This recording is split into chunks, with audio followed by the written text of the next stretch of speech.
ధ్యానించుకుందాం.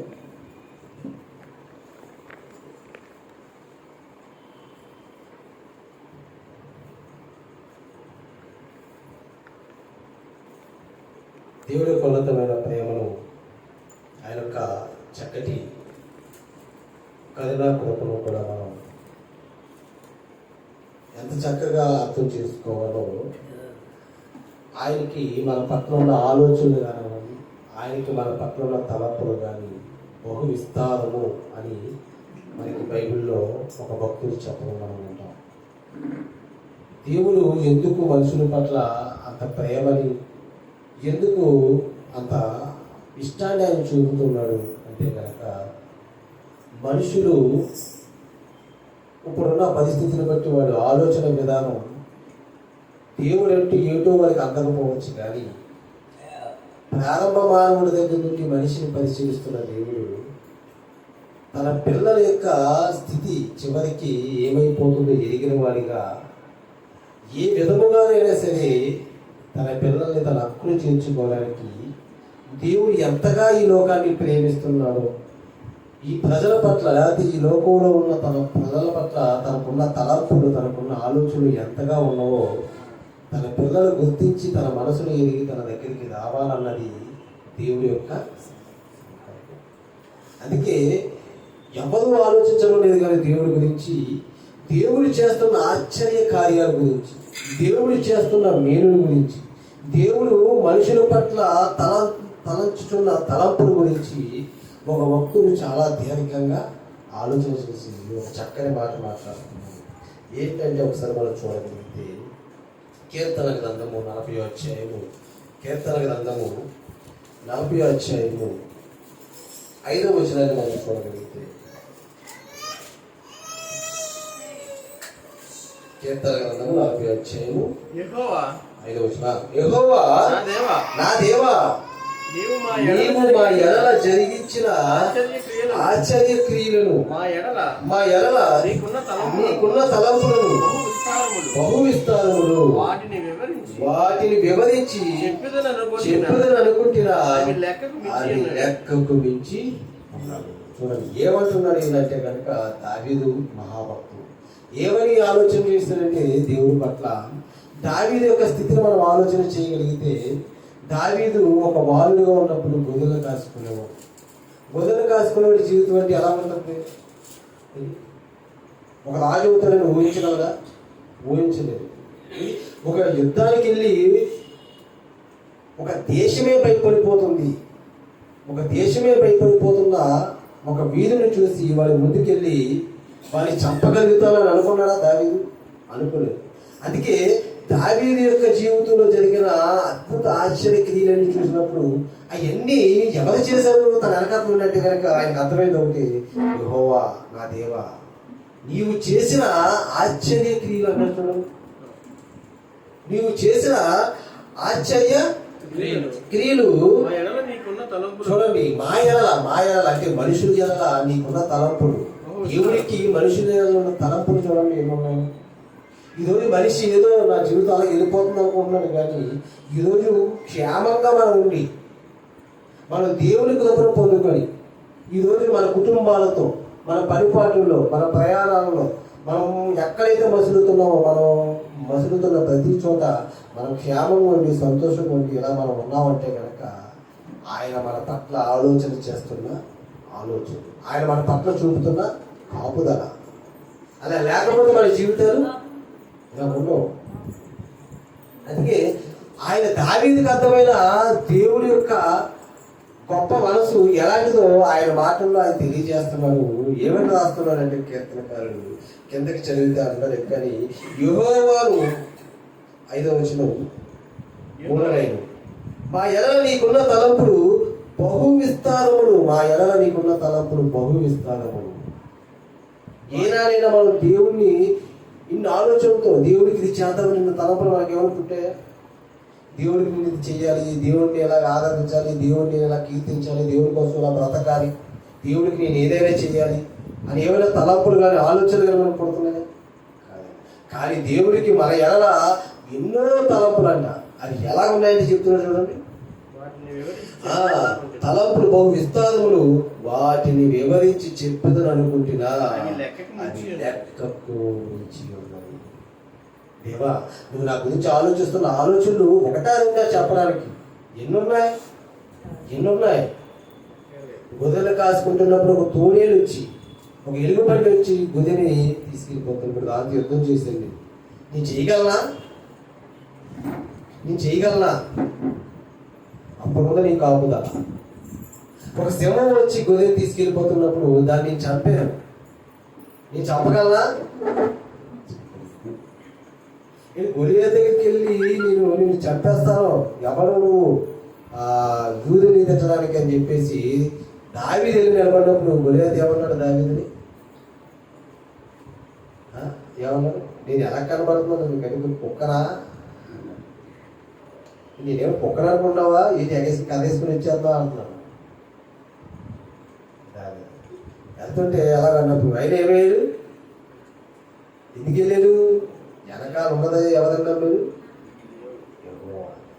అలా నమ్మిన ఆయన్ని దేవుడు ఏ స్థితికి తీసుకొచ్చాడు అంటే, దేవుణ్ణి ఎవరైతే బాగా ఇష్టపడతారో, దేవుని కొరకు ఎవరైతే బాగా ఆలోచన కలుగుంటారో వారికి పట్ల దేవునికి ఉన్న ఆలోచనలు చాలా గొప్పగా ఉంటాయి. వారి పట్ల దేవునికి ఉన్న ఆలోచనలు చాలా గొప్పగా ఉంటాయి. చూడండి, కొరింథీయులకు రాసిన పత్రికలో మాట అంటాడు అపోస్తలుడైన పౌలు. కొరింథీయులకు రాసిన మొదటి పత్రిక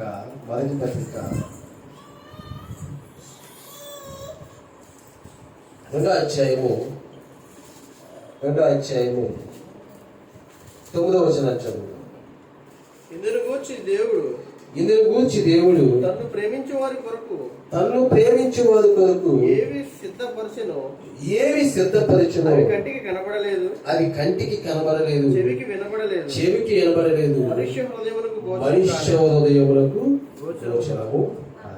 చూడండి ఏమని చెప్తున్నాడంటే అక్కడ దేవుడు, ఇందుని గురించి దేవుడు తనను ప్రేమించే వారి కొరకు, దేవుడు తనను ఎవరైతే ప్రేమిస్తారో వారి కొరకు సిద్ధం చేశాడనుకో. అవి ఎలా ఉంటాయంటే కనుక, నువ్వు ప్రేమిస్తున్నావు, నువ్వు దేవుడు బాగా ప్రేమిస్తున్నావు, నువ్వు చాలా గొప్పగా ఆయన ఆరాధిస్తున్నావు, నువ్వు చాలా గొప్పగా ఆయనతో ఉండాలనుకుంటున్నావు.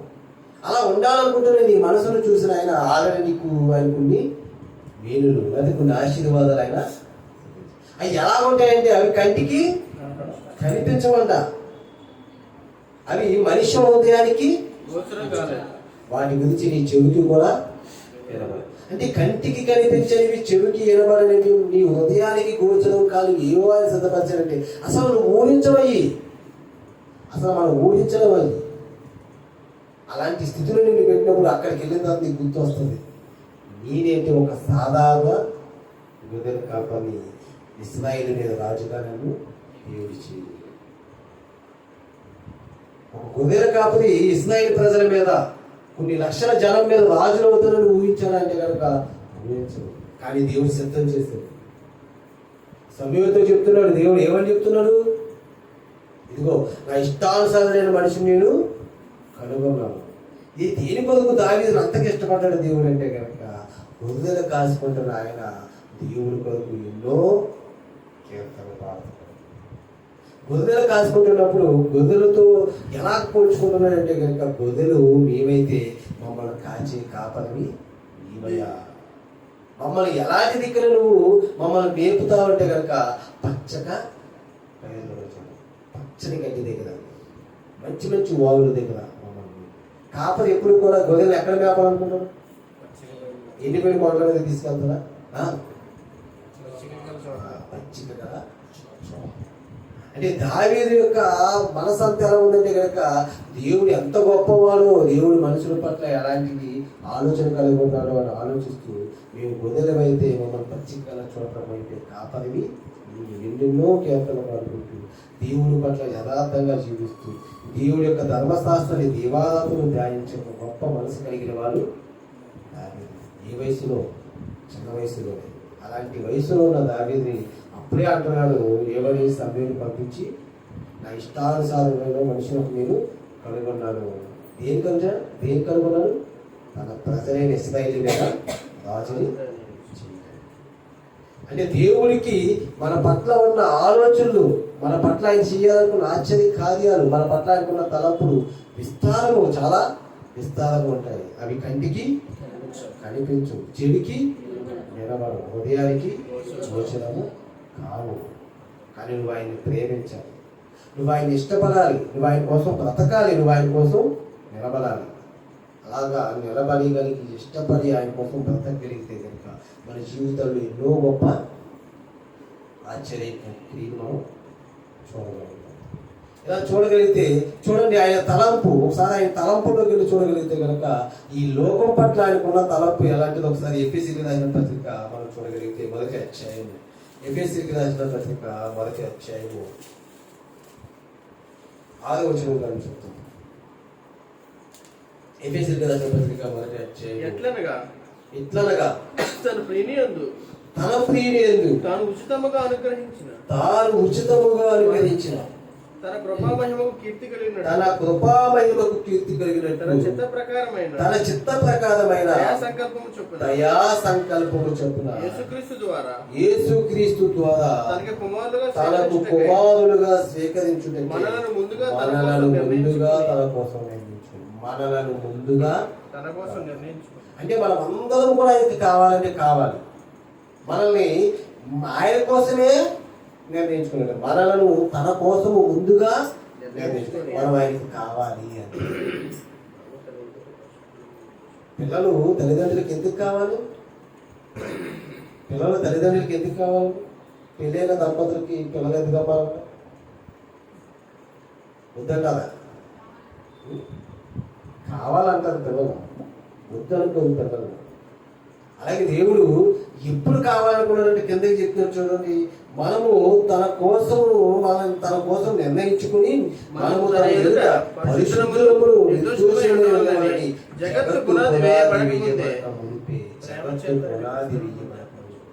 అసలు ఈ జగత్తే లేదు, ఈ జగత్తుకి పునాదే లేదు. ఈ సృష్టిని చేయక మునిపే మనం కావాలని ఆయన తన ప్రేమ చేత మనల్ని ఏర్పాటు చేసుకున్నాడు. అంటే ఎప్పుడు తలంపది? తలంపు అంటే ఏంటి? మనలో ఉన్న ఒక ఆలోచన, అలాగే దేవునిలో ఉన్న ఒక ఆలోచన మన పట్ల ఎలాంటిదంట? ఈ జగత్తుని చేయకముందే మనం అందరం ఆయనకి కావాలని జగత్తు పునాది విజయపడక మునిపే మనల్ని కోరుకున్నాడంట. మనం కావాలని కోరుకున్నాడు కాబట్టి ఇదిగో మన కోసం ఇవన్నీ ఇదంతా సృష్టించి ఈ సృష్టిలో మనల్ని పెట్టి మనం కావాలి అనుకున్నాడు. తన ఎదుటి ఎలా ఉండాలనుకున్నాడు? మనం పాపులుగా పుట్టించి మీరు ఇప్పుడు పరిశుద్ధులుగా నిలబడాలన్నారా? మనల్ని పరిశుద్ధులుగానే నిర్దోషులుగానే పుట్టించాడు. ఆదాము ఎలాంటి వాడు? ఫస్ట్ పరిశుద్ధులు నిర్దోషి. అలా ఎందుకు పెట్టాడంటే ఆదాము గర్భంలో నుంచి మనము కూడా ఎలా వస్తాం అనుకున్నాము? కానీ ఆదాము పాపము చేసి మరణాన్ని, అలాగా ఆదాముని పోయిన మనం అందరం కూడా ఏం చేసాం? ఆదాము ఒక పాపమే చేసేది, మనం అన్నీ చేద్దాం. దేవుడు రాసిన పుణ్యే రాయలేని కూడా మనం చేస్తాం. అంటే మనం అన్నీ చేస్తాం, మన పాపాలు చేస్తాం. కానీ దేవుడు తన ఎదుట మనం ఎలా ఉండాలనుకున్నాడు? పరిశుద్ధులుగా నిర్దోషులుగా ఉండాలి. అప్పుడే అనుకున్నాడంట, నా పిల్లలు నా ఎదుట పరిశుద్ధులుగా నిర్దోషులుగా. అప్పుడు అనుకున్న ఆయన తలంపులు ఏమైపోయి, కానీ అయినా ఇప్పటికీ ఆయన మన పట్ల చేస్తున్న ఆశ్చర్య క్రియలు, ఆయన మన పట్ల తలంచున్న తలంపులు ఎలాంటివంటే కనుక బహు విస్తారములు. యథార్థంగా దేవుని కొరకు దేవుని ఇష్టపడి నువ్వు బ్రతకలిగితే కనుక ఆయన ఎలాంటి స్థితిలో అయినా నిన్ను నువ్వు ఊహించవు. ఈ విషయాలు మనం చూడండి. దానియేలు దేవుని పట్ల భయభక్తులు కలిగి దేవుని కొరకు ఉన్నతంగా బ్రతికినాడు. అలాంటి దానియేలు ఆనాడు ప్రపంచాన్ని పాలించిన బబులోను సామ్రాజ్యపు రాజైన నెబుకద్నెజరు ఒక ప్రతిమను ఏం చేశాడు? నిలబెట్టాడు. ప్రతిభని నిలబెట్టి, ఆ ప్రతిభని నిలబెట్టడం కాదు, ప్రతిభని నిలబెట్టి దానికి మొక్కమని ఏమి చెప్పారు. కానీ దానియేలు ఏం చేశాడంటే, దానియేలు ఒక రాజాజ్ఞను, దానియేలుకి విరోధులైన వారు ఒక రాజాజ్ఞ పుట్టించారు. ఏంటంటే ఒక 4 రోజుల దాకా ఎవరు ఏ దైవముకుని ఏం చేయకూడదు, మొక్కకూడదు, ఆ దేవునికి ప్రార్థించకూడదు. ఎవరైనా సరే మీ దగ్గరికి వచ్చి మీకే ప్రార్థించాలి, మీకే విన్నపం చేయాలని ఒక ఆజ్ఞ పుట్టించండి ఆ రాజుని ప్రేరేపించి దానియేలుని దేవుని విషయంలో తప్ప మరి ఏ విషయంలో మనం ఆయన ఏం చేయడం, దారి తప్పించడం అని చెప్పేసి వాళ్ళు ఏం చేశారంటే కనుక ఈ ఆజ్ఞ ఆ రాజుతో పుట్టించిన తర్వాత అందరూ కూడా ఏ ప్రతిభకు కానీ ఎక్కడ ప్రార్థన చేయకూడదు. దానియేలు తన గదిలోకి వెళ్ళి రోజుకి 3 మార్లు ప్రార్థన చేస్తారు. అలా ప్రార్థన చేస్తున్నప్పుడు ఆ ప్రార్థనలో ఎప్పుడైతే దేవుడికి ప్రార్థన చేస్తున్నారో ఆ ప్రార్థన చూసిన వారు ఎవరైతే దానియేలుకు విరోధంగా ఉన్నవారు ఉన్నారో వారు రాజుకి విషయం తెలియజేసి రాజు దగ్గరికి తీసుకొచ్చి దానియేలు నిలబెట్టినప్పుడు దానియేలుని శిక్షించడానికి కూడా రాజుకి ఏం రాలేదు, అవసరం రాలేదు. ఎందుకంటే దానియేలు అంత యథార్థంగా, దానియేలు అంత పరిశుద్ధంగా జీవించిన, అలా జీవించిన దానియేలు జీవితాన్ని మనం చూడగలిగితే కనుక చివరికి దానియేలు ఎక్కడికి వెళ్ళవలసి వచ్చింది, సింహపు బోన్లోకి. కానీ సింహపు బోన్లోకి వెళ్ళిన తర్వాత దానియేలు ఏమనుకుని ఉంటాడు, దానియేలు ఏమనుకుంటాడు, అంతే కదా. కానీ ఒక విచిత్రంగా అక్కడ జరిగిన ఒక విషయం మనం చూడగలిగితే దానియేలు గ్రంథము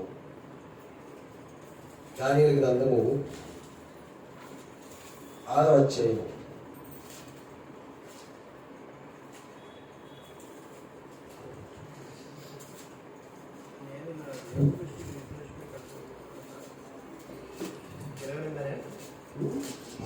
19.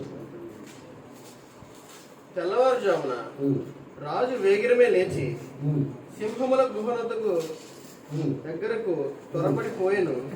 అతడు గుహ దగ్గరకు రాగానే దుఃఖ స్వరముతో దానియేలును పిలిచి, జీవము గల దేవుని సేవకుడు అయిన దానియేలు, నిత్యము నీవు సేవించుచున్న నీ దేవుడు నిన్ను రక్షింపగలిగిన అని అతనిని అడిగాను.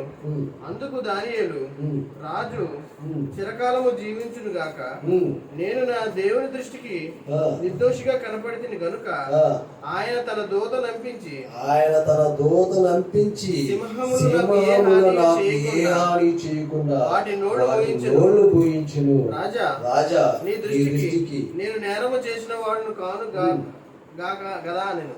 ఇక్కడ చూడండి ఏం జరిగిందంట, రాజు ఏదైతే అయింది, మరి నేను ఇచ్చిన ఆజ్ఞను మీరాలి కాబట్టి దానియేలుని పంపడానికి ఇష్టం లేకపోయినా ఆ ఆజ్ఞను బట్టి దానియేలుకి శిక్ష విధించినప్పటికీ కూడా రాజుకి ఆ రాత్రంతా నిద్ర పడుతుంది, రాత్రంతా ఏం ఫోన్ చేయలేదు.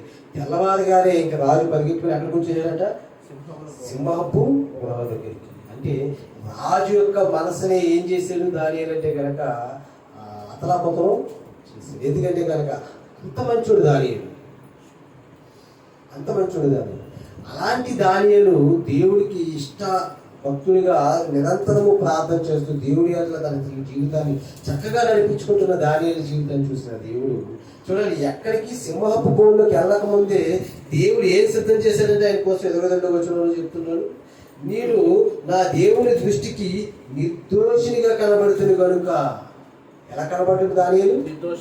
నిర్దోషినిగా కనబడుతుంది కనుక ఆయన తన దూతనంపించి సింహపు నోళ్ళు ఊహించు. అది ఊహించగలవా? అసలు ఊహించగలవా? ఊహించడం అంటే దేవుడు ఏం చేశాడంటే తనకిష్టులైన వారి పట్ల తన ఆలోచనలు మనకి అర్థం కావు.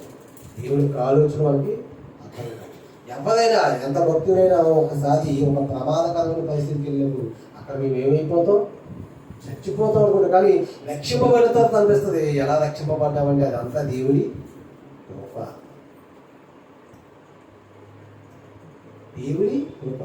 ఏదో ఎంతుంటే జారిపోతే పడిపోతే లాగేసినట్టుగా లేదు. అది ఎలా ఉన్నదో ఇంక చచ్చిపోవడం ఆ రాత్రంతా సింహాలు చుట్టూతో ఉంటాయండి. సింహాలను గృహలోకి వెళ్తామంటే కడుపు నిండే సింహాలను గృహలో పంపుతారా? ఆకలిగా ఉంటాయి. దానియేలు తీసుకొచ్చిన రోజునే మళ్ళా తర్వాత దానియేలు మీద నేరాలు మోపిన వారి యొక్క కుటుంబాన్ని సహా వేస్తే అవి ఇంకా అడిగికి వెళ్ళకముందే వారు ఇంకా గృహంలోకి చివరికి వెళ్ళకముందే సింహాలు ఏం చేసినాయంట, ఎముకలు సౌళ్ళు బయటకు వచ్చినాయంట. అది అక్కడ ఉంటుంది, 7వ అధ్యాయంలో ఉంటుంది అనుకుంటుంది, 7వ అధ్యాయంలో ఉంటుంది. అని చూడండి, అంత ఆకలితో ఉన్నా సరే దానియేలు టచ్ చేయలేదంటే ఎవరున్నారండి అక్కడ? దానియేలు అంటున్నాడు, దేవుడు తన దూతను ముందుగా పంపించి సింహపు నోళ్ళు. ఎందుకంటే దానియేలు దేవుడికి ఇష్టమైన మనుష్యుడు, ఇష్టమైన వాడు. ఆయన భక్తి అంత గొప్పది, ఆయన నిర్దోషత్వం, ఆయన యథార్థత, ఆయన యొక్క నీతి ఆయన ఏం చేసింది. అందుకే దేవుడు తనను ప్రేమించే వారి కొరకు ఎన్నో సిద్ధం చేస్తాడు. అది కంటికి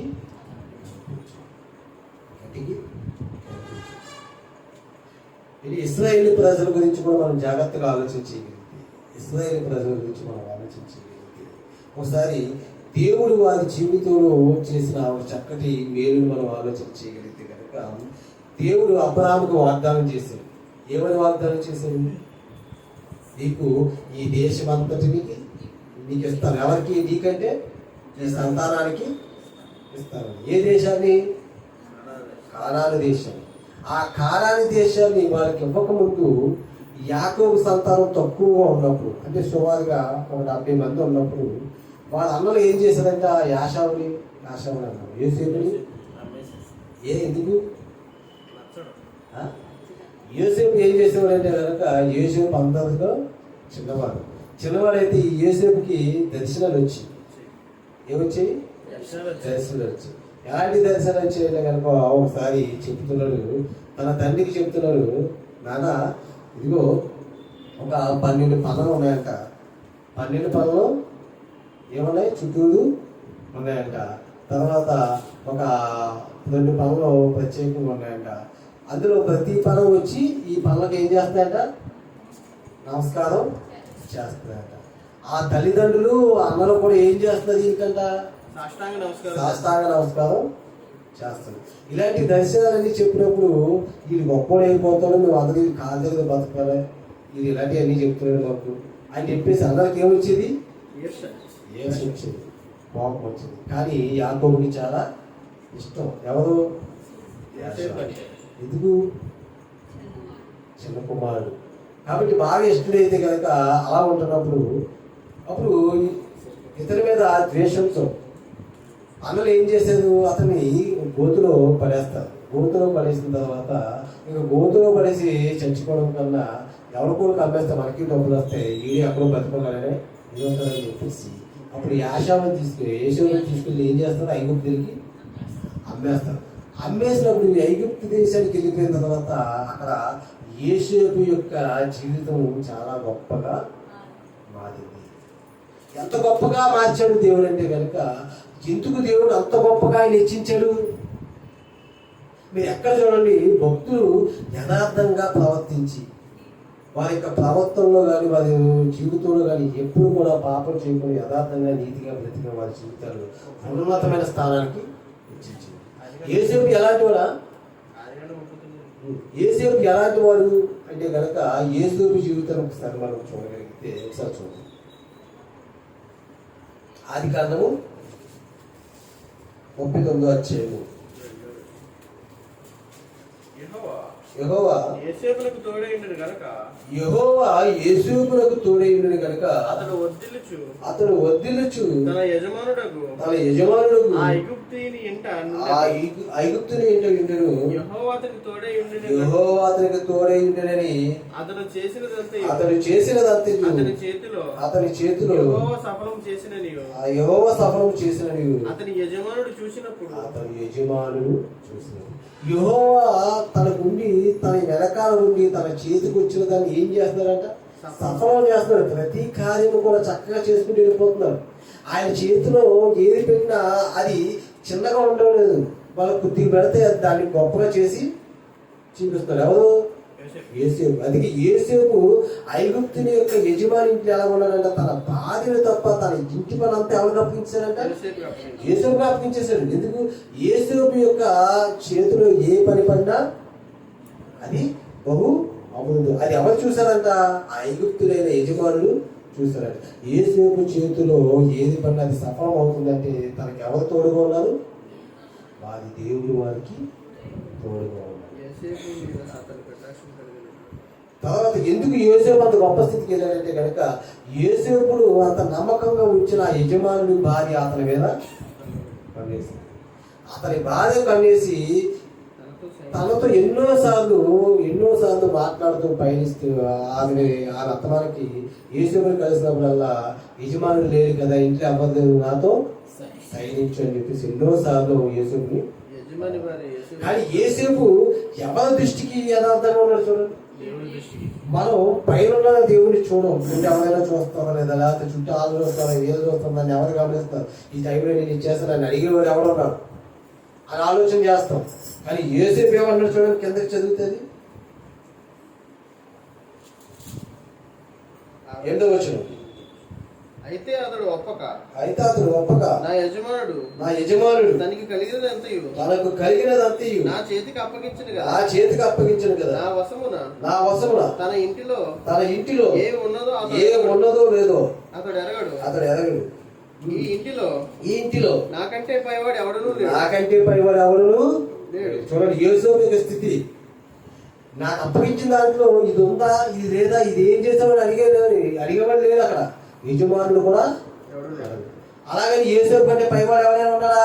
లేడు. నా పైన ఉన్నవాడు కూడా ఎవడు లేడు. కానీ సమస్తాన్ని నాకు ఇచ్చాడు, నిన్ను తప్ప.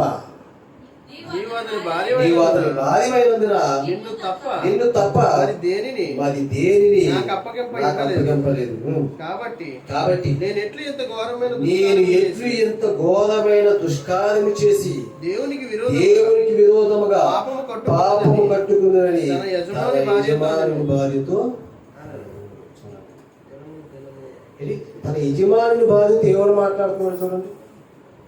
తన యజమానుడు తనను ఎలా నమ్మాలో చెప్పాడు. తాను నమ్ముకున్న దేవుడు ఎదుట నేను ఎలా ఈ దుష్కార్యము చేతులని బాధపడుతున్నాడంట. ఎవరు? యోసేపు. ఇది దుష్కార్యం నేను ఎలా చేయను అంటే చూడండి, యోసేపు అప్పుడు ఎలా ఉన్నాడు? యవ్వనంలో ఉన్నాడు. యోసేపు యవ్వన ప్రాయంలో ఉన్నాడు. ఆ యొక్క కుటుంబంలో లేదా ఆ యొక్క ఇంటి పరిస్థితుల్లో ఆయనే పైవాడిగా ఉన్నాడు.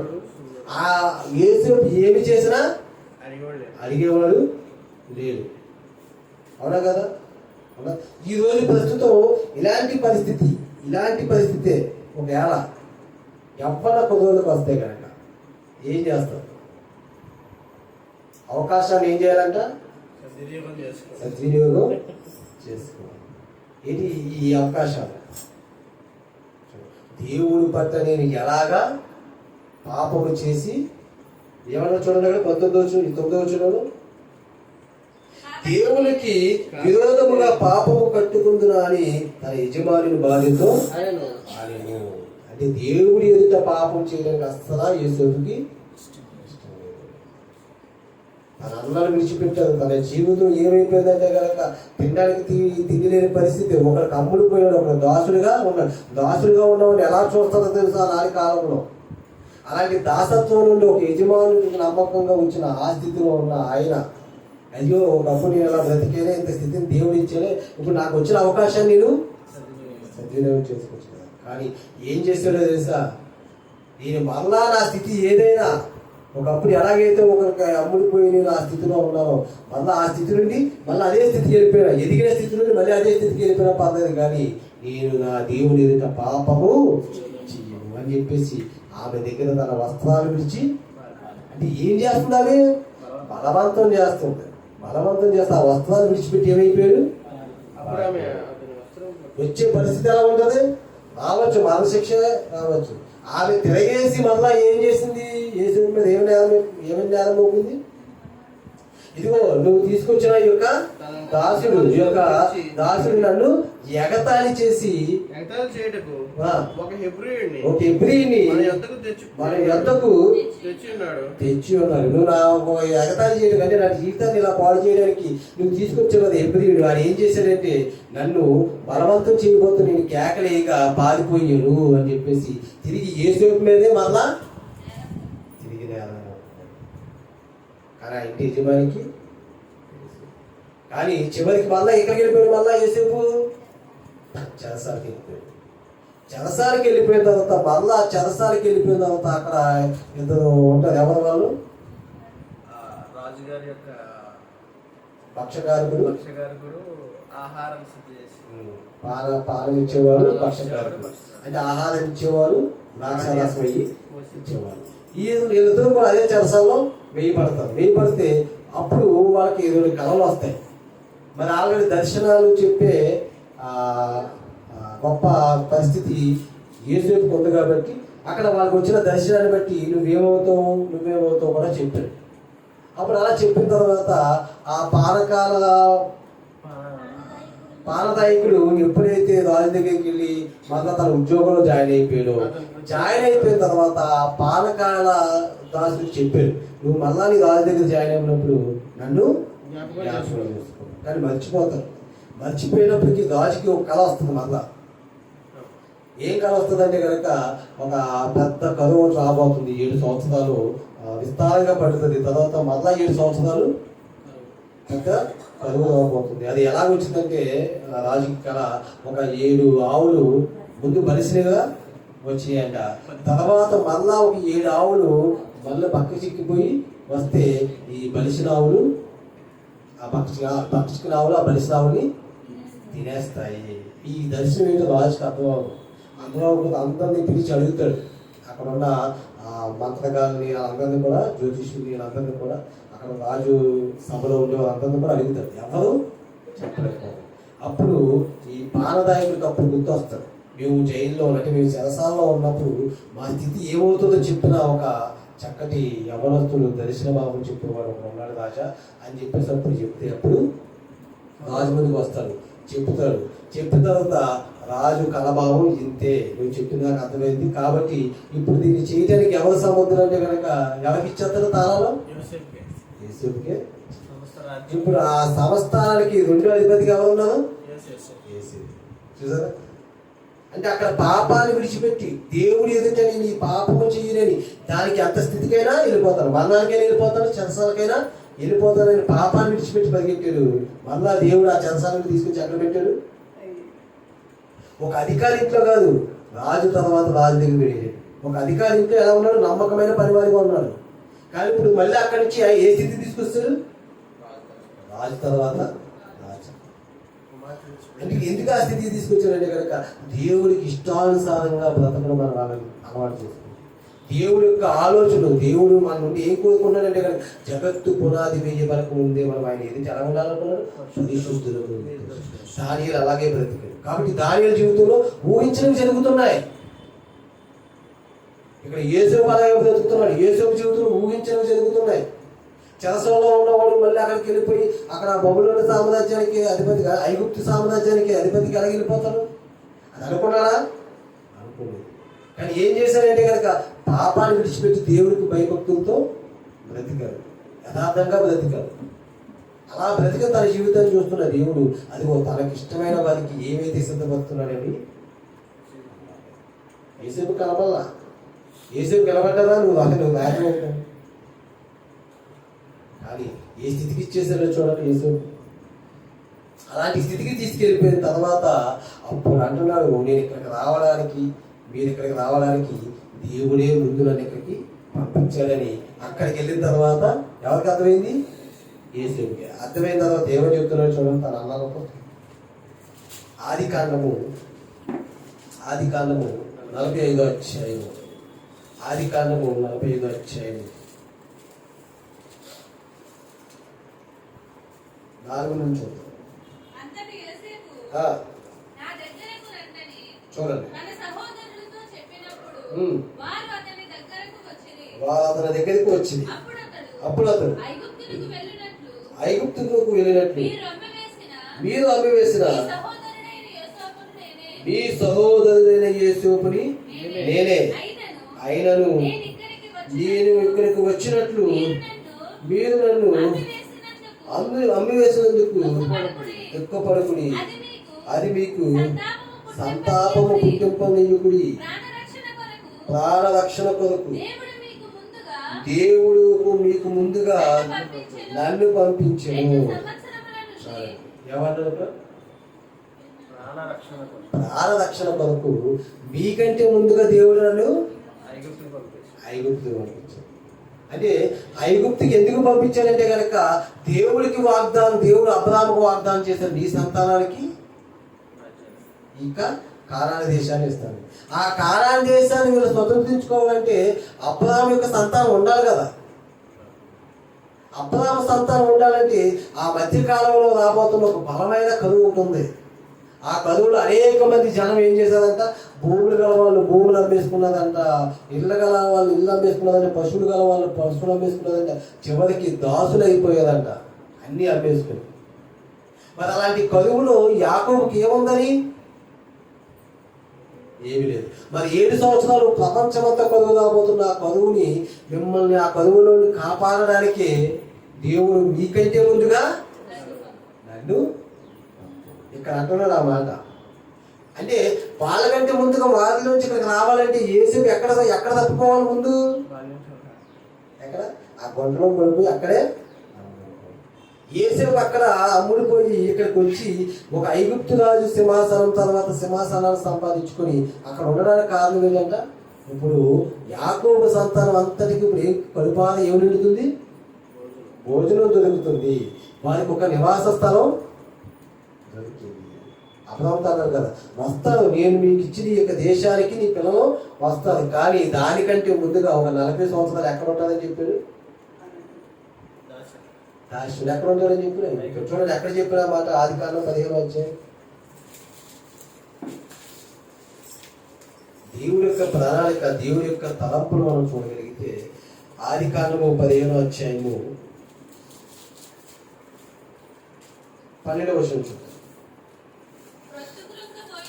చూడండి. అబ్రాహాము దేవుడికి పక్షుల్లోని పశువులను అన్నింటినీ ఖండించి చక్కగా బలిచ్చినప్పుడు తర్వాత అబ్రాహాము నిద్రపోయాడు. నిద్రపోయిన తర్వాత అప్పుడు చెప్తున్న మాటలుగా, పోయినప్పుడు అబ్రాహాములకు గాఢ నిద్ర పుట్టెను, భయంకరమైన కటిక చీకటి అతని కమ్ముకొనగా ఆయన నీ సంతతి వారు తామది కాని పరదేశమందు నివసించి ఆ దేశపు వారికి దాసులుగా నుందురు. వారు 400 ఏళ్ళు వీరిని శ్రమ పెట్టుదురు. వీరు ఎవరికి దాసులవుదురో ఆ జనములకు నేనే తీర్పు తీర్చుదును. తరువాత వారు మిక్కిలి ఆస్తితో బయలుదేరి వచ్చుదురు. నీవు క్షేమముగా నీ పితరుల యొద్దకు పోదు. చూడండి ఏమని చెప్తున్నారు, 400 సంవత్సరాలు వారు ఎక్కడ ఉంటారు? దాస్యములకు వెళ్ళిపోతారు. తర్వాత గోల్డ్ అంత ఆస్తితో ఎక్కడికి వస్తారంట? నీకు చూపించిన ఇసుక కానాను దేశానికి వస్తారు. వచ్చారా? ఐగుప్తీయులు బంగారం అంతా తీసుకుని వచ్చేది 40 సంవత్సరాలు అయిన తర్వాత వచ్చారా? అంటే ఇదంతా ఎప్పుడు అబ్రాహాముకి ఎప్పుడు చెప్తున్నాడు దేవుడు? ఇది ఇంకా ఏం జరగలేదు. ఈ సంతానం పట్ల నాకు ఇంకా ప్రణాళిక, నా యొక్క తలంపు, నా యొక్క ఉద్దేశము అదంతా జరిగిందా? అలాగే జరిగింది. ఇదిగో అలా జరగడానికి ఇదిగో అప్పటికి ఇంకా యాకోబు పుట్టలేదు, అప్పటికి ఇంకా ఇస్సాకు లేడు, యాకోబు లేడు. కానీ యాకోబు సంతానం ఎక్కడికి వెళ్ళిపోద్ది? 400 సంవత్సరాలు ఐగుప్తుకి వెళ్ళిపోద్దా? అది ఇక్కడ చెప్పేస్తున్నాడు దేవుడు. అని చూడండి. అందుకే ఏమంటే దేవుడు మన పట్ల తనకున్న తలంపులు చాలా ఎందుకు నా జీవితం ఎలా కలిగింది, ఎందుకు నేను ఎలా ఉన్నాను ఇప్పుడు అనుకోకండి. మన జీవితం ఏది జరిగినా అది ఒకప్పుడు మళ్ళా మనకి ఒక గొప్ప మేలుని చూపిస్తుంది. కానీ మనం జీవించిన జీవితకాలం అంతా మనం నమ్ముకున్న దేవుడి పట్ల మనం ఎలా ఉండాలి? ఆయన ఇష్టలుగా ఉండాలి. ఆయన ఏదైతే అసహించుకుంటాడో ఆ పాపానికి దూరంగా బ్రతకాలి. ఒక పాపానికి దూరంగా బ్రతికాడు ఎవరు? యాసావు. యాసావుడు ఎక్కడ నిలబెట్టాడు? ఐగుప్తు సింహాసనంలో నిలబెట్టాడు. ఆ యాకోబు ద్వారా ఇశ్రాయేలు ప్రజలకు ఏం చేశాడు? ఒక చక్కటి సావధానం, ఒక చక్కటి 400 సంవత్సరాలు అక్కడ వారు ఎలా ఉన్నారు? దాస్యంలో ఉన్నారు. తర్వాత వారికి కలిగిన ఆస్తులంతా తీసుకొని వచ్చేసారు. ఇదంతా జరగాలంటే దేవుడు ముందుగా సిద్ధపరిచిన తలంపులు ఏంటి మనం చూడగలిగితే అక్కడ అన్నాడు ఏమన్నాడు యేసు అంటే కనుక ఇదిగో ఏమన్నాడు తన అన్నలతో మన ప్రాణరక్షణ కొరకు మన ప్రాణ రక్షణ కొరకు మీకంటే ముందుగా మీకంటే ముందుగా దేవుడు నన్ను ఇక్కడికి పంపారు. పంపి ఉన్నాడు. దేవుడు నన్ను ఇక్కడికి పంపి ఉన్నాడు అంటే యాషావు అంటే యాకోబు యొక్క కుటుంబం ఏదైతే ఉన్నదో యాకోబు కుటుంబం ఆ కరువులో ఏమవకూడదు, చనిపోకూడదు. అలాంటి భయంకరమైన పరిస్థితి. 7 సంవత్సరాలు పంట లేదంటే ఆనాడు పంట అంటే మనకులాగా యంత్రాలతో దున్నేసుకుని పోగేసుకుని ఆ కాలంలో ఈ జనాంగం అంతా బ్రతకాలంటే ఈయనకి ఎవరు ఉండాలి, ఈయనకి ఎవరు ఉండాలి, వెనకాల బాగా ఇదైనా ఉండాలి. లేదంటే కనుక ఆ రాజ్యస్థానంలో ఒక పోస్ట్, పెద్ద పోస్టు ఒకటి ఉండాలి. ఆ పోస్ట్ ఎవరు సంపాదించుకున్నారు, యేసు. ఎలా సంపాదించుకున్నాడంటే కనుక ముందు అక్కడి నుంచి వెళితేనే కానీ నేను ఇక్కడ తిండి లేకుండా బ్రతికే జీవితాలు నేను పోవాలంటే ముందు యేసేపు. అది అక్కడ అన్నాడు చివరిగా మార్చండి మనం ముగించుకున్నాం. ఏమన్నా చూడండి 4వ వచనం. అతడు యేసేపు నా దగ్గరకు రండి తన సహోదరులతో చెప్పినప్పుడు వారు అతని దగ్గరికి వచ్చింది. అతడు అప్పుడు ఐగుప్తులకు వెళ్ళినట్లు మీరు అమ్మి వేసిన మీ సహోదరుడైన యేసేపుని నేనే అయినను నేను ఇక్కడికి వచ్చినట్లు మీరు నన్ను అమ్మివేసినందుకు దుఃఖపడకుడి. అది మీకు సంతానపు పుట్టిన నీకుడి. ప్రాణ రక్షణ కొరకు దేవుడు మీకు ముందుగా నన్ను పంపించెను. ఇంకా 6వ వచనం. 2 సంవత్సరముల నుండి కరువు దేశంలో ఉన్నది, సేద్యమైనను కోతైనను లేని సంవత్సరము ఇంకా ఇది వచ్చును. మిమ్మల్ని ఆశ్చర్యంగా రక్షించి ఆశ్చర్యముగా రక్షించి దేశములో మిమ్మల్ని శేషముగా నిలుపుటకు ప్రాణములతో కాపాడుటకు దేవుడు మీకు ముందుగా నన్ను పంపించను. చూడండి, ఏంటంటే ఆశ్చర్యముగా రక్షించు. ఇంకా మనం చదువుకున్న కీర్తన ఆయన ఆశ్చర్యమే కాదంటే కనుక ఆశ్చర్యం ఇది. వాళ్ళకి ఫస్ట్తో అప్పుడు అర్థం కాలేదు. మా తమ్ముడిని నమ్మేసుకున్నాం, మా తమ్ముడిని ఏమి ఇచ్చేస్తామని వాళ్ళకి అర్థం కాదు. యేసేపుకి నాన్నని ఎంత ద్రోహం చేశారని అర్థం కాదు. కానీ ఇప్పుడు ఏమర్థమైంది వాళ్ళకంటే కనుక రాబోతున్న కరువును బట్టి ఇప్పటికే 2 సంవత్సరాలు ఎలా ఉంది కరువు. ఇంకెన్ని సంవత్సరాలు ఉన్నాయట, 5 సంవత్సరాలు. మరి 5 సంవత్సరాలు కూడా తిండి లేకుండా మనం బతకావా లేవు. కానీ దేవుడు ముందుగా నన్ను ఇక్కడికి పంపించి తన ఆశ్చర్యమైన కార్యం చేసి మనల్ని ఏం చేశారు, చక్కగా రక్షించారు. తర్వాత అక్కడే నిలిచిపోయిన వారు 400 సంవత్సరాలకి ఎంత జనాంగం అయిపోయారు, సుమారుగా కాల్బాలే 6 లక్షల మంది పురుషులు కాల్బాలు అంటే చూడండి. ఆ తర్వాత వాళ్ళు ఎక్కడికి నడిపించారు, కానాను దేశానికి. దేవుడి యొక్క ప్రణాళిక అలా ఉంటుంది తన పిల్లల పట్ల. అందుకే ఆయన మన కొరకు ఏమైతే సిద్ధం చేశాడో అవి కంటికి కనబడవు, చెవికి వినబడవు, హృదయానికి. ఇప్పుడు కూడా మనం దేవుడికి ఇష్టలుగా ఆయన పిల్లలుగా ఆయన వరకు మనం బ్రతకగలిగితే ఆయన ఇప్పుడు కూడా మన కంటికి కనిపించింది ఒకటి సిద్ధం చేస్తాం. ఏంటంటే అది చూడండి, మత్తయి సువార్త చివరిగా మాట్లాడుకుంటుంది. మత్తయి సువార్త 25వ అధ్యాయము 34వ వచనం. అప్పుడు రాజు తన కుడివైపున ఉన్నవారిని చూచి నా తండ్రి చేత ఆశీర్వదించబడిన వారులారా, నా తండ్రి చేత ఆశీర్వదింపబడిన వారులారా రండి, లోకము పుట్టినది మొదలుకొని మీ కొరకు సిద్ధపరచబడిన రాజ్యమును స్వతంత్రించుకోండి. ఏమన్నా చూడండి, రాజు అంటాడంట ఏమని, నా తండ్రి చేత ఆశీర్వదింపబడిన వారులారా. ఆ పరలోకపు తండ్రి ఎవరినైతే ఇష్టపడతారో, ఆ పరలోకపు తండ్రి ఎవరినైతే తన బిడ్డలుగా స్వీకరిస్తారో అలాంటి వారి గురించి అంటున్నాడు, నా తండ్రి చేత ఆశీర్వదింపబడిన వారులారా రండి, లోకము పుట్టినది మొదలుకొని మీ కొరకు సిద్ధపరచబడిన రాజ్యం. ఎప్పుడంట, లోకం పుట్టినది మొదలుకొని అప్పటి నుంచి సిద్ధం చేస్తున్నారంట. ఏంటి, పరలోకాన్ని. ఆ పరలోక రాజ్యాన్ని ఇప్పుడు ఏం చేసుకోమన్నాడు, స్వతంత్రించుకోండి. అంటే మనకు మరొక రాజ్యాన్ని సిద్ధం చేశారు. ఆ రాజ్యాన్ని ఇప్పుడు ఏం చేస్తున్నారు, తన పిల్లలకి తనకిష్టమైన వారికి స్వతంత్రుడుగా ఏలుకోండి. ఈ భూమి మీద ముందు సృష్టి చేసిన తర్వాత ఆదాము స్వతంత్రుడిగా, అవునా ఏమన్నారు మీరు? ఆకాశ పక్షులను, భూ సముద్రంలో ఉన్న చేపలను, పశువులను, జంతువులు అన్నిటిని మీరు ఏం చేయండి? అలాండి స్వతంత్రంగా ఉండండి అన్నారు. ఇప్పుడు ఆయనకి ఇష్టమైన వారికి చేస్తున్నాడు, పరలోక రాజ్యాన్ని ఇచ్చేస్తున్నాడు, స్వతంత్రించుకోండి. అది ఎప్పటి నుంచి సిద్ధం చేస్తున్నారంట? ఎప్పటి నుంచి? లోకం పుట్టినది మొదలుకొని ఇప్పుడు దాకా సిద్ధపరిచిన పరలోక రాజ్యాన్ని మీరు స్వతంత్రించుకోండి. అంటే దేవుడికి మన పట్ల ఉన్న ప్రణాళిక, మన పట్ల ఉన్న తలంపులు, మన పట్ల ఉన్న ఆశ్చర్య కార్యం చాలా ఉన్నాయి. అవి మన జీవితంలో మనం ఒక రోజు రుచి చూస్తాం. ఇప్పుడు అనుకోవచ్చు నేను ఎలా ఉన్నానని.